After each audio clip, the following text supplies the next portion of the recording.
Today I'm going to talk to you a little bit about how to get your brand ready for licensing. In a market such as India's, where licensing, particularly corporate brand licensing, is still in its early stages, this may be a topic of interest for many companies who may have a vague understanding of what licensing is, but may ask themselves whether they're ready to make that step. What we'll go through today is as follows. We'll go through a brief introduction about who I am and what the Beanstalk Group does worldwide. We'll go through an exploration of what brands are. What does a brand really mean? What's the difference between a product and a brand? We'll discuss different types of brand owners and the role of licensing, how to set up your brand for success in terms of operational readiness and a corporate commitment. We'll talk a little bit about licensee selection, program management, and then we'll wrap it up with some things to look out for and some other highlights. A little bit about the Beanstalk Group. The Beanstalk Group is the world's leading licensing agency with an international presence in New York, London, Dearborn, Michigan, and Hong Kong. We also have sub-agent partners in Australia, here in India through License India, and in Latin America and South Africa. Our client roster of Fortune 500 companies generated nearly $3 billion in retail sales in 2008. We have recognized industry expertise across categories and unparalleled access to critical business partners. And Beanstalk is owned by the Omnicom Group. As I've just mentioned, we have an unparalleled global network with licensed product developed by Beanstalk sold across the globe, virtually in every continent. We have global strategic consistency while affording for local market adaptations. And some of the global brands we manage include Jaguar, Land Rover, the Andy Warhol Foundation, Vespa, Stanley, Paris Hilton is one of our celebrity licensors, Samsonite, Mary-Kate and Ashley, and the Ford Motor Company, who License India is our representative for here in India.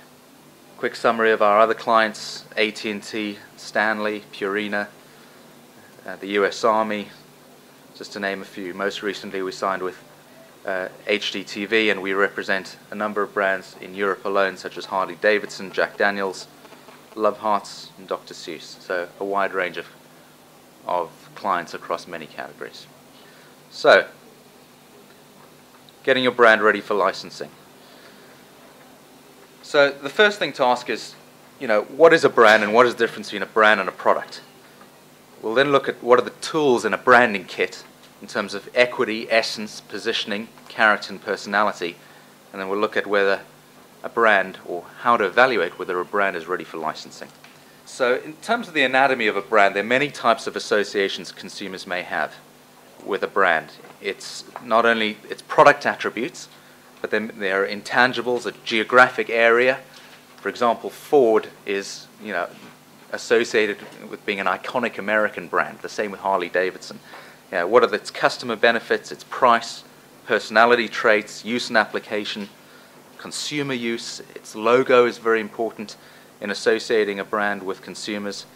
There may be celebrity associations or lifestyle and personality associations, plus the product class and, of course, a brand relative to its competitors. It may be worthwhile getting back to basics and asking ourselves, really, what is the difference between a product and a brand? Products are tangible, they're made in factories, they're functional. In the examples over here, the sticky plaster is a product, but Band-Aid is the brand. It has tangible and intangible assets, and it's made and exists in the minds of consumers. It's both functional and experiential. Well, how do brands add value? They define the company identity. They reassure customers as to quality. They maintain or build market share. They also provide an umbrella under which products are sold and new products extensions are made, namely through licensing is one such example. It also defends against competitors and provides resilience and barriers to entry. It also allows a company to charge higher prices based on perceptions of increased quality. Brands also allow better negotiation with channel partners in terms of price and positioning, and they also, a strong brand also becomes more attractive to co-branding partners and licensee candidates. They generate tremendous pride with employees. Just ask anyone who works in a Harley Davidson factory or with that company, and you see how proud they are to work with that brand and that company.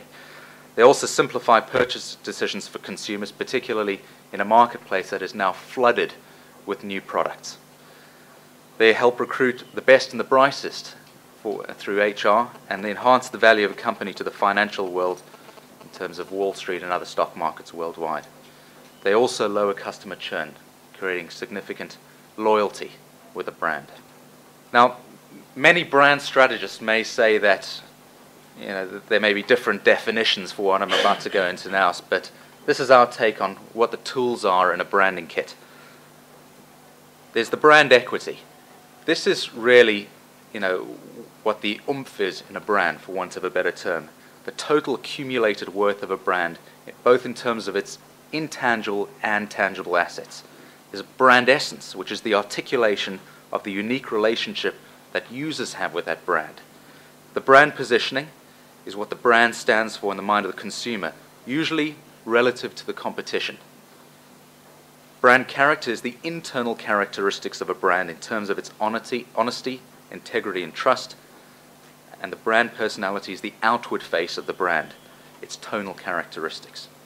The old paradigm of brand management was to keep the brand position tight and narrow within the core product segment and treat brand building as an expense in terms of advertising and other marketing communications activities. The new paradigm is to nurture the brand and treat it as a strategic asset that can be profitably leveraged across product segments, geographies, and channels, namely through licensing. This is one of the reasons why licensing worldwide has grown as it has over the last few years. So is your brand ready for licensing? Things to ask yourself: is your brand healthy? Does it have a strong positive perception in the marketplace?